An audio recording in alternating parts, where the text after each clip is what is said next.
KSU നമുക്ക് എല്ലാവർക്കും എക്കാലത്തും പ്രിയപ്പെട്ട സംഘടനയാണ്. ഞങ്ങളെല്ലാം വളർന്നത് KSUയിലൂടെയാണല്ലോ. അപ്പോൾ അതുകൊണ്ട് മുഖ്യമന്ത്രി അത്തരത്തിൽ എന്തെങ്കിലും അപമാനിക്കുന്ന തരത്തിൽ പെരുമാറുമെന്ന് ഞാൻ കരുതുന്നില്ല. KSU ഞങ്ങളുടെ എല്ലാം പ്രിയപ്പെട്ട സംഘടനയാണ്.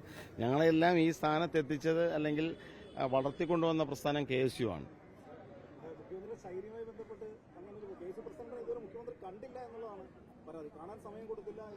അത് എനിക്ക് തോന്നുന്നു അത് ഔദ്യോഗികമായ തിരക്കുകളുണ്ടല്ലോ. ഇപ്പോൾ സ്വാഭാവിക മുഖ്യമന്ത്രി സ്ഥാനം എന്ന് പറഞ്ഞാൽ കേരളത്തിലെ ഏറ്റവും ഉത്തരവാദിത്തപ്പെട്ടൊരു സ്ഥാനമാണ്.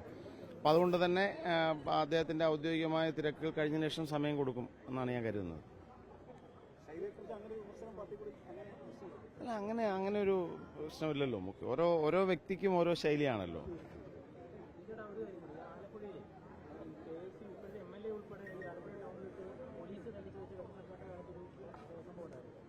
റിപ്പോർട്ട് കൊടുത്തിട്ട് MRS കുമാർ എന്ന് പറയുന്ന ഉദ്യോഗസ്ഥനായിട്ട് അത് അദ്ദേഹത്തിന് DGP പദവി കിട്ടാനാണെന്നുള്ള വിമർശനം വരുന്നുണ്ട്. അതിൽ കോൺഗ്രസ് വലിയ പരാതിയുണ്ട്, ആ നടപടി വൈകുന്നതെന്ന് പറയുന്നു.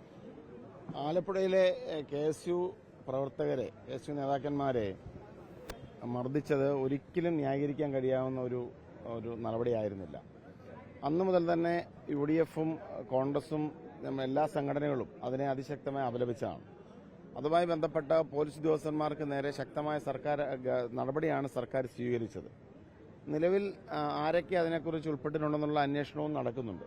എന്റെ റിപ്പോർട്ട് സ്വാഭാവികമായും ഗവൺമെന്റ് മുമ്പിലുണ്ടെങ്കിൽ കുറ്റക്കാർക്കെതിരെ നടപടി ഉണ്ടാവും. അതിപ്പോൾ അതല്ലാതെ നമ്മൾ ബാക്കിയൊക്കെ ഊഹാപോഹങ്ങളാണല്ലോ. അപ്പം നമുക്കിപ്പോൾ നടപടി കൃത്യസമയത്ത് എടുക്കേണ്ട സമയത്ത് എടുക്കുമെന്നാണ് ഞാൻ കരുതുന്നത്. അല്ല, ഞാൻ പറഞ്ഞല്ലോ, അത് ഇപ്പം നമുക്ക് ഈ ഇത്തരത്തിൽ റിപ്പോർട്ടുണ്ട് എന്ന് പറയുന്നതല്ലാതെ കൃത്യമായി ആ ഒരു ധാരണയില്ലല്ലോ. റിപ്പോർട്ടിന്റെ കണ്ടന്റ് എന്താണെന്ന് എനിക്കറിയില്ല. അപ്പോൾ സ്വാഭാവികമായും അത്തരമൊരു അറിയാൻ വയ്യാത്തൊരു കാര്യത്തെക്കുറിച്ച് പരാമർശിക്കുന്നത് ശരിയല്ല. പക്ഷെ ആരെയും സംരക്ഷിക്കേണ്ടി ഇപ്പോൾ ആരെങ്കിലും KSU പ്രവർത്തകരുടെ ദേഹത്ത് അല്ലെങ്കിൽ KSU പ്രവർത്തകരെ എന്നുള്ളതല്ല. KSU പ്രവർത്തകരെയാകുമ്പോൾ ഞങ്ങൾ കൂടുതൽ അല്ലെങ്കിൽ അതിലൂടെ വന്ന ആളുകളെന്ന നിലയിൽ KSU യൂത്ത് കോൺഗ്രസ് പ്രവർത്തകരെ സംരക്ഷിക്കേണ്ട ഉത്തരവാദിത്വം തീർച്ചയായിട്ടും ഈ ഗവൺമെന്റ് ഉണ്ട്. അതോടൊപ്പം തന്നെ ഏതൊരു വ്യക്തിയെയും, അത്തരത്തിൽ പ്രതിഷേധിക്കുന്ന ഏതൊരു വ്യക്തിയെയും ഇത്തരത്തിൽ മർദ്ദിക്കാനുള്ള അവകാശം ഒരു ഫോഴ്സിനുമില്ല. വന്നവിടെ തോമസിനെയും അജയ് ജുവൽ കുര്യാക്കോസിനെയും മറ്റ് കുട്ടികളെയുമൊക്കെ ആക്രമിച്ചത് മൃഗീയമായ രീതിയിലാണ്. അതിനകത്ത് എല്ലാ പരിധികളും ലംഘിച്ചു. നമുക്കൊരു സമരത്തിൽ പങ്കെടുക്കുന്ന ചെറുപ്പക്കാരെ പ്രതിരോധിക്കുന്നതിന് പോലീസിന് ഉപയോഗിക്കാവുന്ന ഒരു ഫോഴ്സിന്റെ ഒരു പരിധിയുണ്ട്. ഇവിടെ ഇതെല്ലാ പരിധിയും ലംഘിച്ചുകൊണ്ടാണ് അവരുടെ തലയടിച്ച് തകർത്തത്. അപ്പോൾ അത്തരത്തിൽ പ്രവർത്തിച്ചവരെ ഒരാളെയും നിയമത്തിന്റെ കരങ്ങളിൽ നിന്നും ഒരാൾ നിയമത്തിന്റെ കരങ്ങളിൽ നിന്ന് രക്ഷപ്പെടരുതെന്നുള്ളതാണ് ഞങ്ങളുടെ എല്ലാം നിലപാട്. അത്തരത്തിൽ മാത്രമേ അതിനോട് പ്രതികരിക്കാൻ സാധിക്കുകയുള്ളൂ. അദ്ദേഹം തന്നെയായിരുന്നു കേരളത്തിൽ ഏറ്റവും കൂടുതൽ സർക്കാരിന് വരുമാനം ഉണ്ടാക്കുന്ന ജവാൻ എന്ന് പറയുന്ന മദ്യത്തിന്റെ ഉത്പാദനത്തിൽ ചില തടസ്സമുണ്ടാക്കിയത് അന്ന് താങ്കൾ തുറന്നു പറഞ്ഞു. ജവാന്റെ ഉത്പാദനം നിലച്ചതുമായി ബന്ധപ്പെട്ട് ടാക്സ് സെക്രട്ടറിയുടെ നേതൃത്വത്തിലുള്ള അന്വേഷണം നടന്നിട്ടുണ്ട്. അവരവിടെ ഇൻസ്പെക്ഷൻ ഉൾപ്പെടെയുള്ള കാര്യങ്ങൾ നടത്തി. ഒരു ഇൻസ്പെക്ഷൻ ടീമാണ് അന്വേഷണം നടത്തിയത്. അതിന്റെ റിപ്പോർട്ട് എന്റെ മുമ്പിൽ എത്തിയിട്ടില്ല. അത് വന്നെങ്കിൽ മാത്രമാണ് അതിനകത്ത് എന്താണ് സംഭവിച്ചതെന്ന് പറയാൻ സാധിക്കുന്നത്. പിന്നെ ഉദ്യോഗസ്ഥരെ സംബന്ധിച്ച് സർക്കാർ നിയോഗിക്കുന്ന ഉദ്യോഗസ്ഥന്മാരാണ് ഓരോ സ്ഥാപനങ്ങളുടെയും തലപ്പത്തിരിക്കുന്നത്. അത് സ്വാഭാവികമായും ഒരു ഔദ്യോഗിക നടപടി മാത്രമാണ്. അപ്പം അതിലുള്ള നമ്മുടെ അഭിപ്രായങ്ങളൊന്നും സ്വാഭാവികമായും അത് സർക്കാർ തലത്തിലാണ് ചർച്ച ചെയ്യപ്പെടേണ്ടത്.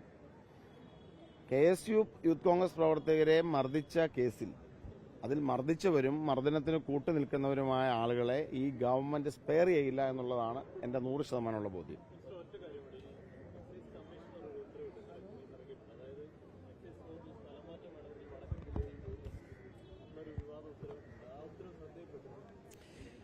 അങ്ങനെയല്ല, സ്ഥലമാറ്റത്തിന്റെ ഒരു മാനദണ്ഡമാണ് എക്സൈസ്. അത് ഉദ്യോഗസ്ഥ തലത്തിൽ നടക്കുന്നൊരു കാര്യമാണ്. അത് സ്ഥലം മാറ്റത്തിന് മാനദണ്ഡം വേണം എന്ന് പറഞ്ഞതിന്റെ അർത്ഥം എന്ന് പറഞ്ഞു കഴിഞ്ഞാൽ ഒരു വകുപ്പാകുമ്പോൾ എല്ലാ സ്ഥലങ്ങളിലും ജോലി ചെയ്യാവുന്നൊരു കാര്യമുണ്ടല്ലോ.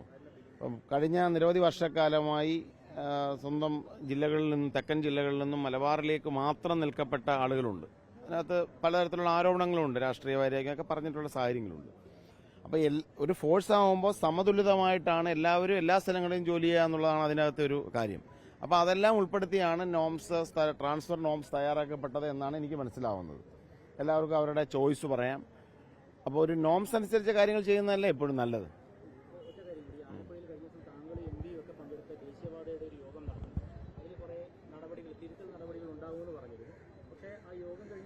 ഒരാഴ്ചയാകാറായി.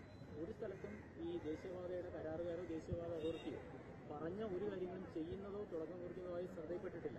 ഇപ്പോൾ മഴ മാറി നിൽക്കുന്നു, ചെയ്യാൻ പറ്റിയ അന്തരീക്ഷമുണ്ട്. വീണ്ടും ഒരു യോഗത്തിൽ ജനപ്രതിനിധികൾ ഉൾപ്പെടെ പറഞ്ഞ അത് ജില്ലയുടെ ചുമതല മന്ത്രി എന്ന നിലയിൽ ഈ വിഷയം തീർച്ചയായിട്ടും ഞങ്ങൾ കളക്ടറുടെ ഉണ്ട്, അത് പരിശോധിക്കും. അന്നെടുത്ത തീരുമാനങ്ങൾ നടപ്പിലാക്കുക എന്നത് വളരെ കൃത്യമായ ഒരു ഉത്തരവാദിത്തമാണ്. കാരണം തീരുമാനങ്ങൾ എടുത്താൽ മാത്രമേ നടപ്പിലാക്കുകയും ചെയ്യണം. പക്ഷെ അതിലടുത്ത പല നടപടികളും ദീർഘകാലാടിസ്ഥാനത്തിലുള്ള നടപടികളാണ് അന്ന് അവിടെ പ്രപ്പോസ് ചെയ്യപ്പെട്ടത്. കാരണം അണ്ടർപാസുകൾ, അതോടൊപ്പം ഉയരപാത, കൂടാതെ ദീർഘകാലാടിസ്ഥാനത്തിൽ വെള്ളം ഈ ദേശീയപാതയുടെ അശാസ്ത്രീയമായ നിർമ്മാണ നിമിത്തം ജലനിർഗമന മാർഗങ്ങൾ അടഞ്ഞുപോയത് ക്ലിയർ ചെയ്യുക, ഇത്തരത്തിലുള്ള നടപടികളാണ് അന്നവിടെ കൂടുതലും ചർച്ച ചെയ്യപ്പെട്ടത്. അപ്പോൾ ഏതൊക്കെയാണോ അന്നെടുത്ത തീരുമാനങ്ങളിൽ ഇതുവരെ തുടങ്ങാതിരുന്നത് അത് പരിശോധിച്ച് അതിനാവശ്യമായ നടപടി സ്വീകരിക്കും. സർവീസ് റോഡുകളിലെ കുഴിയൊക്കെ അടയ്ക്കണമെന്നുള്ളത് വളരെ വേഗത്തിൽ ചെയ്യാവുന്ന കാര്യങ്ങളാണ്. തീർച്ചയായും അത് ഇവിടെ ശ്രദ്ധയിൽപ്പെടുത്തിയിരിക്കുന്നതുകൊണ്ട് അത് തീർച്ചയായിട്ടും അത് പരിഹരിക്കാൻ ആവശ്യമായ നടപടി സ്വീകരിക്കും. JCB കൊണ്ട് മണ്ണ് കൊണ്ട് കുഴിയിലേക്ക് ഇട്ടിട്ട് പോവുകയാണ് ചെയ്യുന്നത്. അപ്പോൾ മഴ പെയ്ത് ഈ മണ്ണ് പോകും. നമുക്ക് പരിശോധിക്കാം.